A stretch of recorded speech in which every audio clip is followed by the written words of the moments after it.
AITA. I decided to host Thanksgiving night, not allowing my husband's friend bring his dog. She didn't listen to me and the hosting went crazy. Alright, buckle up, folks. This one's a doozy, and honestly, I'm still reeling from how everything went down. Let me start by saying that Thanksgiving is usually not something we host. My husband and I live in a pretty small apartment. Think, cozy but crowded with more than 4 people, kind of small. Plus, we don't have dedicated guest parking, which is already a nightmare when friends come over. For these reasons, we've never really done big gatherings here, but this year, my husband was really excited about the idea of hosting.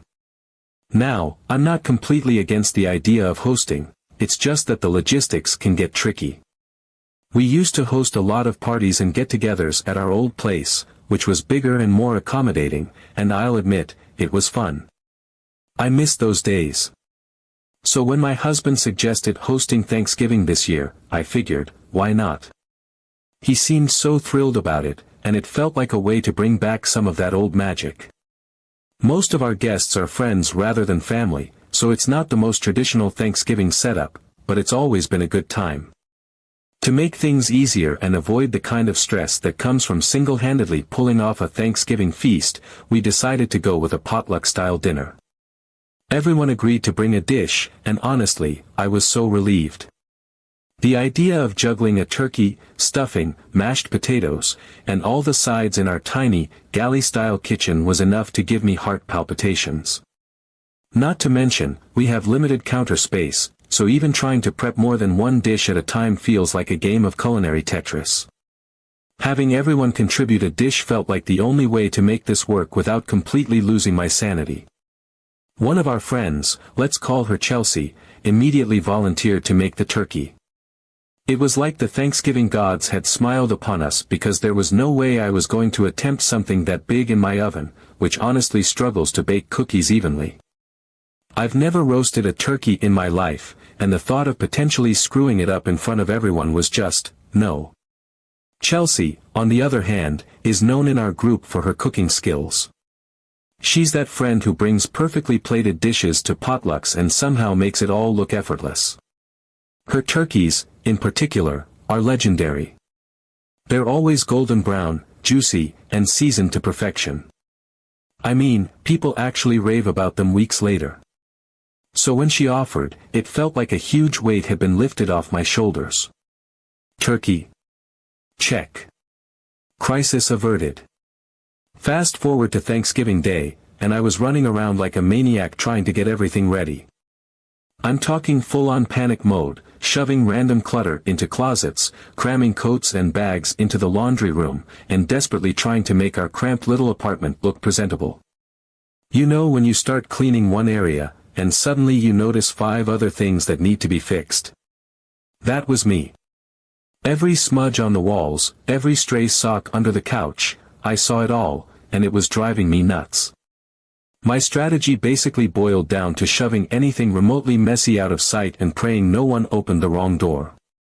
To top it off, we don't have a dishwasher, so I was already fighting a losing battle with the sink, which was practically overflowing with last night's dinner dishes. I lit every candle I owned to mask the faint smell of whatever had been lurking in the drain, and by some miracle, the place started to look halfway decent. My husband was in a great mood the whole time, bless him. He was bustling around, vacuuming, tidying up, and texting friends to confirm their arrival times. It felt like a team effort, and for a brief moment, I thought, okay, maybe this won't be so bad. That's when we got a text from one of his friends, let's call her Emily, asking if she could bring her cat. Now, don't get me wrong, I love animals. I'm the kind of person who stops to pet dogs on the street and watches cat videos to unwind. But my immediate reaction was, absolutely not. First of all, our apartment was already going to be packed. We were squeezing 10 people into a space that feels tight with more than 4, so adding a cat to the mix. Hard pass. Secondly, it was a dinner gathering. I just couldn't imagine how comfortable it would be for the cat to be surrounded by loud voices, clinking dishes, and people bustling around. And let's not forget the logistics. Where was the cat going to hang out? On the table? Underfoot while we're serving food? It just didn't make sense. So I politely told Emily that pets weren't allowed, explaining that our space was small and not really pet-friendly for an event like this. To her credit, Emily was super understanding. She immediately said, "No problem," and mentioned she'd make other arrangements for her cat. I breathed a sigh of relief. Crisis averted, or so I thought. It was one of those moments where you think, great, one less thing to worry about. If only I'd known what was coming next. But then my husband brought up a potential issue. He reminded me that Chelsea has a dog. And not just any dog, a medium-sized, very excitable dog that she brings everywhere. Like, if you've met Chelsea, you've probably met her dog within 5 minutes. It's her whole personality. Now, I have no problem with people loving their pets. I think it's great when people treat animals like family. But there's a time and a place, and I didn't think our tiny apartment during a crowded Thanksgiving dinner was it. My husband suggested we give Chelsea a heads up about the no pet rule, just in case she was planning to bring her dog. I agreed, even though I had this sinking feeling about how it might go. See, Chelsea has a bit of a history with this kind of thing. There have been a few events in the past where she wasn't allowed to bring her dog, and it caused some, let's say, tension. But I figured we'd be fine as long as we were polite about it. So my husband texted Chelsea, asking if she was planning to bring her dog and gently explaining that, unfortunately, we couldn't accommodate pets for this particular gathering. He kept it short and polite, straight to the point. To be honest, I could tell he wasn't thrilled about sending the message, but I figured it would be less awkward coming from him since they've been friends for longer. I even offered to step in and make the call myself if he wanted me to, but he assured me he could handle it. I didn't press the issue, though in the back of my mind, I couldn't shake this nagging feeling that this conversation might not go as smoothly as I hoped. A little while later, Chelsea called him instead of texting back. My husband, looking a little uneasy, decided to put her on speaker so we could both be part of the conversation. From the moment she spoke, I could feel the tension building. Her tone wasn't friendly or neutral, it was clipped and had this underlying edge of irritation, like she was already bracing for a fight. She didn't even ease into the call with pleasantries or small talk. Her first words were, "You know, I always bring my dog everywhere," and the way she said it wasn't a casual observation. It sounded more like a challenge, like she was daring us to contradict her. I'll admit, I was taken aback. I wasn't expecting her to be thrilled about the no pet rule, but I also didn't anticipate this immediate level of resistance. My husband looked at me, wide-eyed, as if to say, "What now?" I took a deep breath and decided to step in, thinking maybe I could smooth things over. Trying to keep my tone calm and friendly, I said something along the lines of, "Well, that's not entirely true, right? I mean, there have been events where you didn't bring your dog. And honestly, that is true. We've been to barbecues, birthdays, and even a game night where her dog wasn't present." I thought I was just stating a fact, something neutral to steer the conversation away from the defensive tone it was heading toward. Apparently, that was a mistake. My comment landed like a lead balloon. There was this brief pause, just long enough for me to realize I might have hit a nerve, before Chelsea fired back, "Well, why didn't you tell me this before you invited me?" Her voice had this sharpness now, like she was truly offended, and I could feel the atmosphere shift from tense to downright uncomfortable. My husband stayed quiet, probably sensing this was quickly escalating into a situation he didn't want to get tangled up in. I tried to explain myself, still keeping my voice as calm as possible, though I could feel my heart starting to race. "Honestly, Chelsea, it didn't even occur to me to mention it," I said, carefully choosing my words. "I just assumed it wouldn't be an issue since this is a formal dinner. It's not really common for people to bring pets to something like this unless it's discussed beforehand. And, you know, we don't have pets ourselves, so we're just not set up for it." I thought I was being reasonable, logical, even. In my mind, it's not typical to assume you can bring your dog to a dinner party without asking first. But Chelsea wasn't buying it. Her response came quick and sharp. "Well, I guess you'll have Thanksgiving without a turkey then." The way she said it was so matter-of-fact, like she was throwing down a gauntlet. For a second, I didn't even know how to react. Was she serious? It felt like she was holding the turkey hostage over the fact that she couldn't bring her dog. My mind was racing, trying to process how we'd gone from a simple boundary about pets to what felt like an ultimatum. At this point, I was floored. It felt like she was trying to pressure me into letting her bring the dog by holding the turkey hostage. I don't like being pressured, especially in my own home, so I calmly responded, "I'm sorry you feel that way." And then, before I could say anything else, she interrupted me and said, "No, I feel sorry for you, since you won't have a turkey," and hung up on me. My husband looked equally shocked. I mean, who does that? Who weaponizes Thanksgiving dinner over a dog? In the end, one of our other friends offered to pick up a pre-cooked turkey on the way over, so we will have turkey for Thanksgiving. So, Reddit, AITA for setting a no-pet boundary? Or should I have just let her bring the dog to keep the peace? Update 1. Hello, I have an update for you on this crazy story. The events that followed turned what was supposed to be a joyful Thanksgiving gathering into the most surreal, chaotic, and frankly, unbelievable dinner party I've ever experienced. I still can't decide whether to laugh about it or write it off as a cautionary tale for future hosting. Thanksgiving Day started off hectic but promising. As expected, the apartment was tight with the number of people we invited, but the energy was so positive that it made up for the lack of space. Everyone arrived on time, dishes in hand, and there was this immediate warmth in the air. My husband and I greeted each guest at the door, thanking them for their contributions. The spread started coming together beautifully: casseroles, stuffing, mashed potatoes, roasted vegetables, pies, you name it. And, as planned, one of our friends came through with a perfectly cooked pre-made turkey, which they picked up that morning. It was beautiful, golden brown, and smelled absolutely divine. I almost wanted to cry with gratitude when I saw it.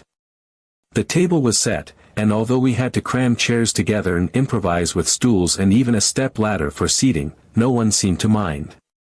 There was laughter and chatter as everyone settled in. It was one of those moments where you look around and think, okay, maybe this is what the holidays are really about. People were passing dishes around, pouring wine, and exchanging stories. Sure, it was a little tight, but the camaraderie more than made up for it. Then, just as we were starting to dig into the food, there was a knock at the door. My stomach dropped because, let's be real, I wasn't expecting Chelsea to show up. After our awkward phone call and her dramatic proclamation about the turkey, I had assumed she wasn't coming. Part of me was relieved about that because I didn't want any drama, but another part of me felt a twinge of guilt. Maybe I should have followed up or tried harder to smooth things over. Still, I never imagined she'd actually show up after the way things were left. I excused myself from the table, still basking in the warmth of conversation and clinking glasses, and made my way to the door, half expecting to find someone who had forgotten which apartment they were supposed to visit.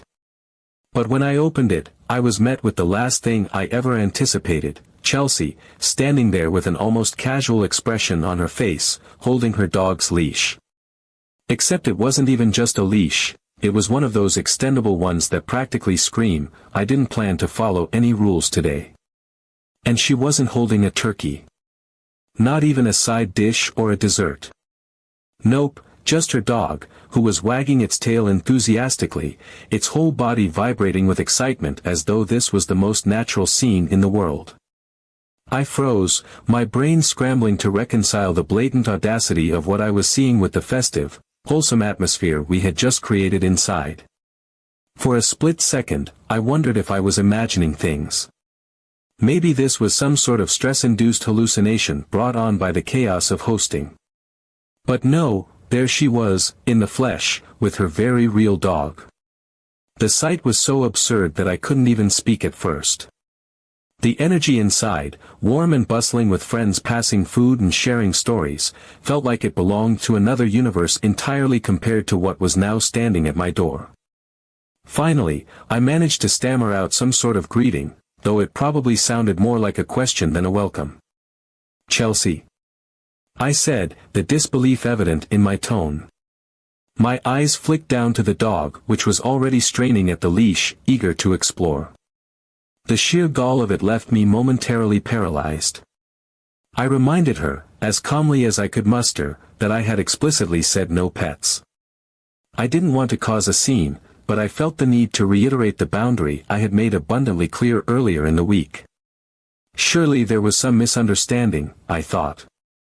Maybe she'd brought the dog for a quick hello and planned to leave it in the car while she joined us inside. But Chelsea didn't seem the least bit fazed. If anything, she exuded this air of confidence that suggested she wasn't even remotely concerned with what I had just said. She gave me this almost breezy look, as if to say, "Oh, don't be silly." Before I could finish speaking, she stepped past me with an ease that left no room for argument, her dog trotting alongside her like it had just been granted VIP access. It was like she had decided that this was her space, her party, and I was just a minor inconvenience in her way. I stood there, stunned, watching her march straight into the apartment without so much as a glance back at me. My protests felt like they evaporated in the air between us as she waltzed in, her dog's nails clicking against the hardwood floor. The dog immediately began sniffing everything: chairs, the carpet, people's legs, even the table where the food was laid out. Meanwhile, Chelsea zeroed in on one of the last available seats at the crowded table and plopped herself down, seamlessly inserting herself into the conversation like nothing was out of the ordinary. It was as if she had done this 100 times before, as if the rules everyone else had followed simply didn't apply to her. And then it hit me, she hadn't brought the turkey. Not a single dish, not a bottle of wine, not even a store-bought pie. She showed up empty-handed, completely unbothered by the fact that she had volunteered to provide the literal centerpiece of the meal. And yet, there she was, helping herself to the food that everyone else had worked so hard to prepare, acting as if she was entitled to be there. For a few moments, I was so floored by the audacity of it all that I couldn't even find the words to respond. The dog, meanwhile, was making itself at home, wagging its tail as it explored every corner of the apartment. It sniffed at guests' shoes, nudged its nose into bags left by the door, and even attempted to jump up onto one of the dining chairs. As the meal went on, Chelsea continued to act like everything was perfectly normal, as though nothing about her presence or her dog's antics warranted even the slightest acknowledgement.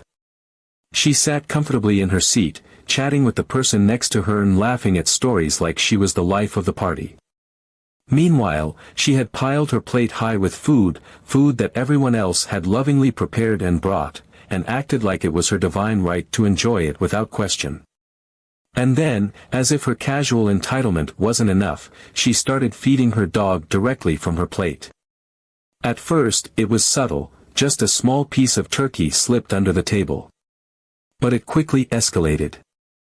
A generous scoop of mashed potatoes, a chunk of roasted vegetables, even a piece of someone's homemade stuffing, she didn't discriminate.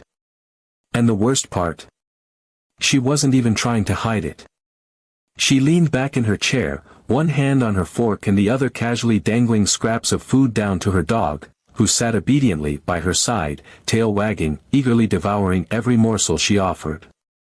It wasn't just brazen, it was downright disrespectful. The rest of us exchanged glances across the table, wide-eyed and unsure of how to react. It was the kind of situation where you're so caught off guard that you keep thinking, surely she'll stop any second now. But she didn't. She just kept going, chatting away and occasionally tossing another scrap to her dog, completely oblivious, or worse, completely unconcerned, with the growing tension in the room. It felt like we were all collectively holding our breath, waiting for someone, anyone, to say something, but no one did. Maybe it was politeness, maybe it was shock, or maybe it was a mix of both. Either way, the silence only made her behavior stand out more. And then, as if to add insult to injury, Chelsea turned her attention to the turkey sitting proudly in the middle of the table. It was a stunning centerpiece, golden and perfectly roasted, surrounded by sprigs of fresh herbs. It was the kind of turkey that people photograph before carving. My friend had gone out of her way to bring it, and it had become the centerpiece of the meal in every sense. Chelsea, however, fixed it with this judgmental, almost disdainful look before making some snide remark about how it wasn't her turkey.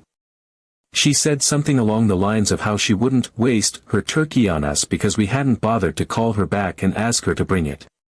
The sheer audacity of that statement left me reeling.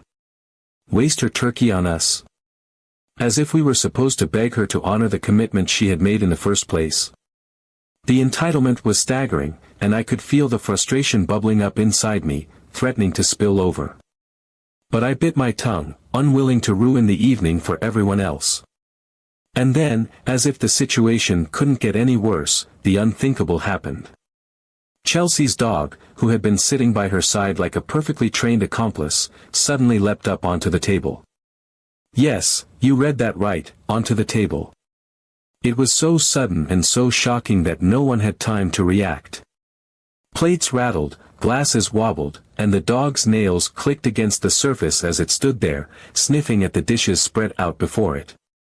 The entire room froze, mouths agape, as though we were collectively witnessing some kind of surreal nightmare. It was like a slow-motion train wreck. The dog's nose twitched as it zeroed in on the turkey, and before anyone could move, it lunged forward, grabbed a chunk of the turkey in its mouth, and jumped back down onto the floor, taking its prize with it. The room erupted into chaos. People gasped and pushed back their chairs, some trying to salvage the dishes closest to them while others simply sat there in stunned silence, trying to process what had just happened. The beautiful turkey, the one my friend had so generously brought to save the day, was now missing a significant portion, and the dog was happily chomping away at its prize on the floor, completely oblivious to the outrage it had caused. Chelsea, however, didn't seem the least bit fazed. If anything, she looked amused. She actually smiled, this smug little smirk, and made some ridiculous comment about how even her dog was outraged that it wasn't her turkey on the table. It was so absurd, so completely out of line, that for a moment, no one even knew how to respond. The audacity of it all was beyond anything I had ever experienced. That was the breaking point for me.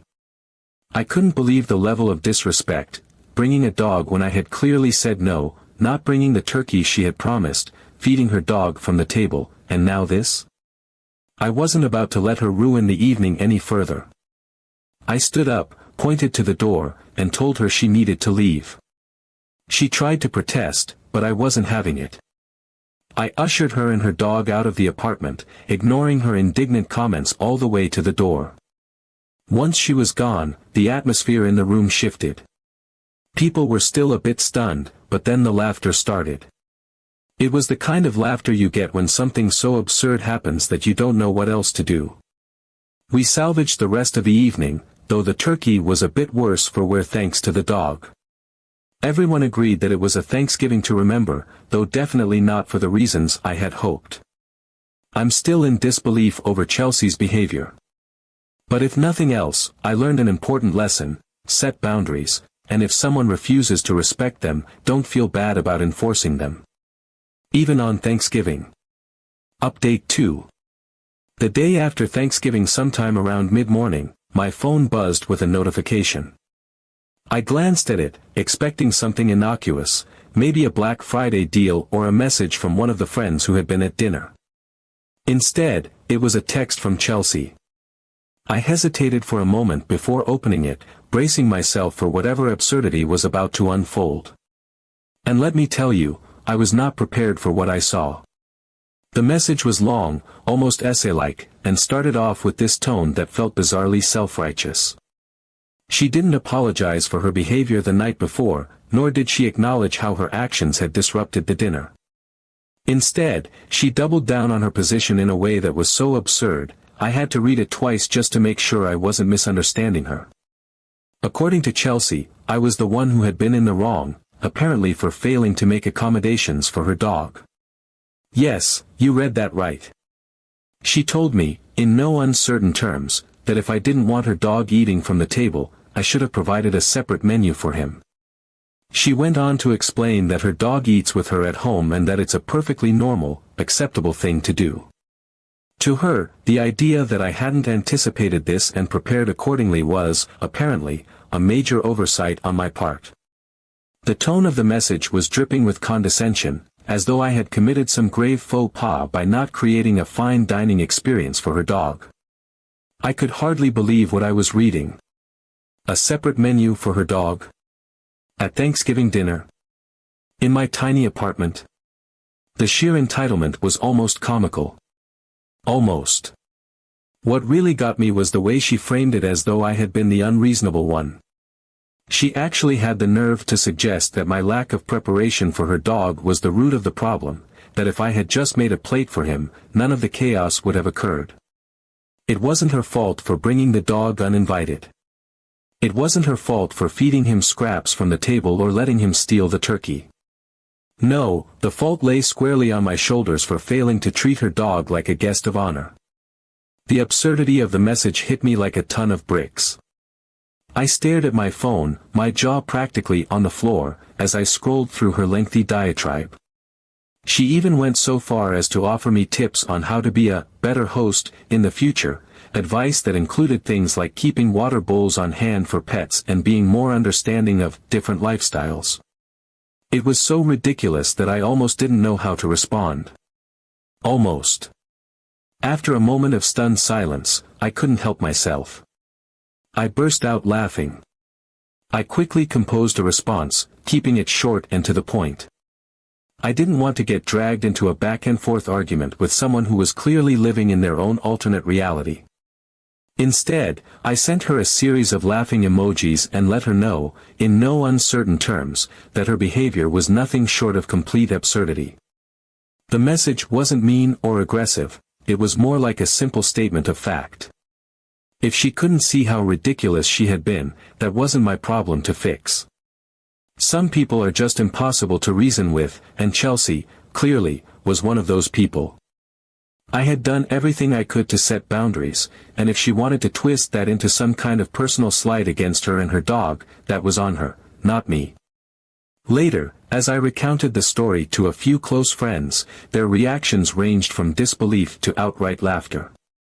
In the end, I realized that Chelsea's actions said far more about her than they did about me.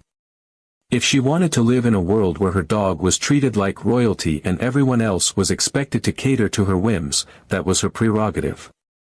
But in my home, at my dinner table, I wasn't about to let her or anyone else dictate the rules. Thanksgiving might have been a bit chaotic, but at least it gave me a story I'll be telling for years to come.